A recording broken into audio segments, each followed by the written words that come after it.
Amigos, amigas, ¿cómo están? Espero que tengan un excelente día. La cuarta transformación pone en jaque a Norma Piña y a los ministros. Y es que si bien sabemos que existe ya este plan B del presidente López Obrador para esta reforma constitucional en 2024, pues la 4T anuncia algo que pone a temblar a Norma Piña y al Poder Judicial. Y esto ya incluso ha provocado reacciones en la oposición, porque lo que se propone desde la Cámara de Diputados es una nueva consulta ciudadana en la que nos pregunten a los mexicanos si queremos cambios en el Poder Judicial y si queremos que los ministros sean elegidos por el voto ciudadano y de esta manera obligar a la Cámara de Diputados y al Senado de la República a realizar esta reforma. Y así la Suprema Corte no la podría detener. Y evidentemente en la oposición ya empiezan a reaccionar a esta propuesta, ya que sin importar que Morena solo tenga las 2/3 partes con sus aliados, aún así estarían obligando a los legisladores de oposición a cumplir esta orden del pueblo mexicano, la orden marcada en esta consulta ciudadana. Y bueno, vamos a iniciar con esta propuesta que salió el día de ayer, en donde el coordinador parlamentario de Morena en la Cámara de Diputados, Ignacio Mier, en una conferencia de prensa que dio en el estado de Puebla, donde por cierto está aspirando a la gubernatura, señaló que va a proponer una consulta ciudadana a partir del Poder Judicial, que es también un mecanismo establecido en la ley, porque Morena, con el porcentaje que tiene en la Cámara de Diputados, pues tiene la suficiencia para poder hacer esta solicitud de manera formal, y así los ciudadanos podríamos salir a responder este cuestionamiento de que si queremos que los ministros sean votados no por los ciudadanos. Esto es lo que propone Ignacio Mier. Vamos a ver lo que dijo. Bueno, miren, nosotros cuando llegamos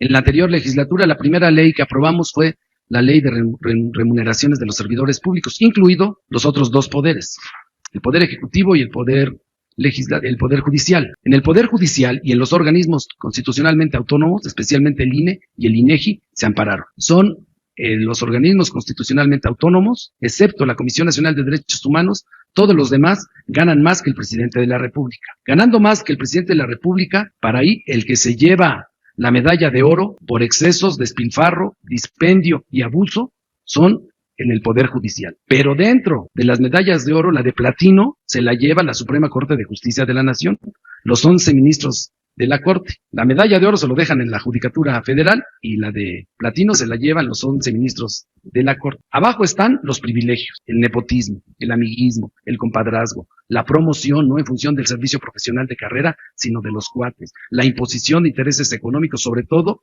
en los juzgados especializados y más en los que tienen que ver con competencia económica o con cuestiones de carácter administrativo. Y luego arriba, la Suprema Corte de Justicia de la Nación, pues ahí sí se la rayan, pero salen rayadísimos. Se reciben sueldos que acumulados anualmente representan 7 millones de pesos, que hay días que no se lo ganan algún reportero. Luego, se tienen además 540,000 pesos mensuales para pagarle a personal adicional al que está registrado en la plantilla de la Sala Superior. Nuestro trabajo. Pues es lo que señala Ignacio Mier, y estos tiempos para la consulta ciudadana, donde estarían convocando a la bancada de Morena y a sus aliados para que hagan esta solicitud de manera formal y con los tiempos, y que el próximo mes de agosto de 2024 salgamos y votemos a esta pregunta sobre si queremos o no que los ministros sean elegidos por el pueblo de México. Ahora, esto es independiente de la propuesta del presidente López Obrador, y lo interesante es que si se da la consulta ciudadana, pues la consulta tendría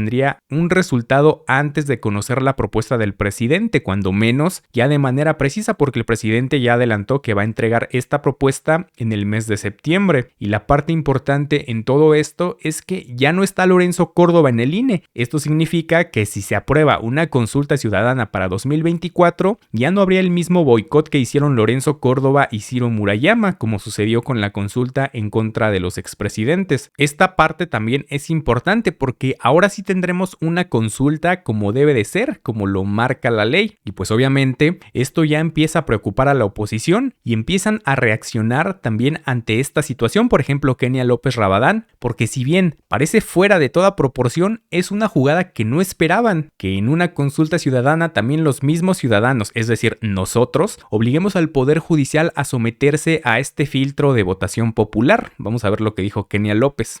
Pero por ley no se pueden someter reformas constitucionales o temas electorales a consulta. ¿Considera que es una manera de Morena para mantener el golpeteo en contra de la Corte?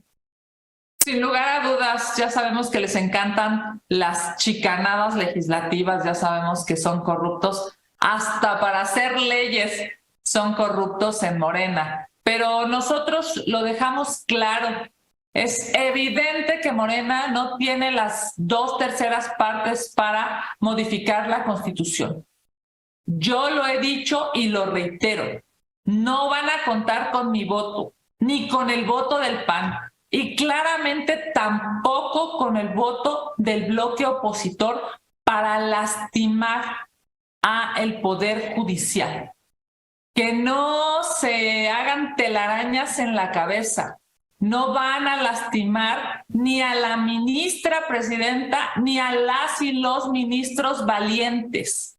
Es claro que este amedrentamiento institucional desde Palacio Nacional y con sus legisladores, lo único que busca es lastimar al Poder Judicial. Bueno, pues es lo que dice Kenia López Rabadán, y que el dictador, según la oposición, es el presidente López Obrador, cuando la propuesta es que los ministros se sometan al voto ciudadano y que finalmente sea la decisión del pueblo, porque sabemos que ellos no tienen el apoyo mayoritario, pero ese es problema de los partidos de la oposición, ese no es problema de la democracia. Y ahora en la bancada de Morena apoyan también esta iniciativa, esta idea que después de la propuesta del coordinador seguramente se está ya analizando más a detalle entre los miembros del grupo de la Cuarta Transformación, y esto es lo que comentó una legisladora de Morena. Vamos a ver lo que dijo. Pues es lo más correcto. Yo creo que estamos en una crisis de validación de lo que es la opinión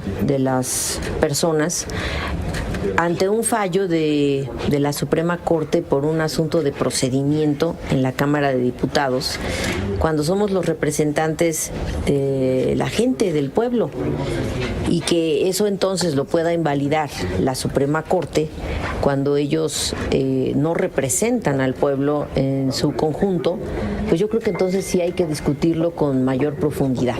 Que sí, que no, y cómo puede la Suprema Corte anular así la opinión de quienes representamos al pueblo. Peores. Y bueno, pues eso es lo que dice esta legisladora de Morena. Y ahora lo interesante también es que en redes sociales empieza a surgir en estas últimas horas una discusión en 2015, cuando estaban debatiendo sobre la designación de Norma Piña y otros aspirantes a la Corte. Y lo importante es el dato que se da a conocer ahí, que también explica mucho de lo que está pasando actualmente, y en donde resulta que en esa discusión se reveló, según los datos del propio Poder Judicial, que Norma Piña era una de las juezas del distrito con el peor desempeño, con el desempeño más bajo. Ella tenía el desempeño más bajo y por lo tanto era una de las peores opciones, y aún así fue escogida como ministra de la Corte. Esto lo dijo Armando Ríos Peter, y ahí está la fecha, que es del 10 de diciembre de 2015. Vamos a ver lo que mencionó. Circuito.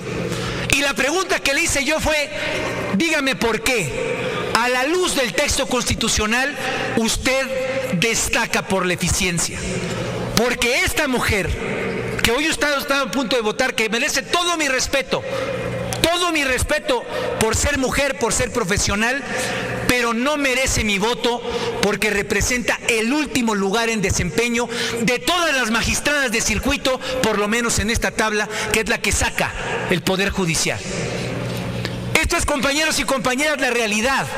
No se trata solamente de venir y que le cuenten a uno en el desayuno de la mañana: ya tenemos acuerdo de que vamos a votar por una ministra. Bueno, pues eso es lo que señala Armando Ríos Peter, y si lo traemos a la discusión actual, es como lo que pasó actualmente en el caso del INAI. ¿Se acuerdan cuando uno de los comisionados, el que era cercano a Ricardo Monreal, estaba prácticamente en el último lugar en toda la evaluación del proceso interno, y pues justamente por eso el presidente lo vetó? Bueno, pues Norma Piña era el último lugar en estas evaluaciones en el Poder Judicial, y aún así Norma Piña llega a la presidencia de la Corte, y pues ahora se entiende, ahora nos queda claro y ahora se explica muy bien lo que está pasando al frente de este poder y por qué fue elegida como presidenta. ¿Ustedes qué opinan? Déjenme sus comentarios y abramos el debate. Y ya saben, si les gustó el video, déjenme su like y compartan con todos sus amigos para que también estén bien informados acerca de lo que está pasando en México. Nos vemos en un próximo video. Hasta luego.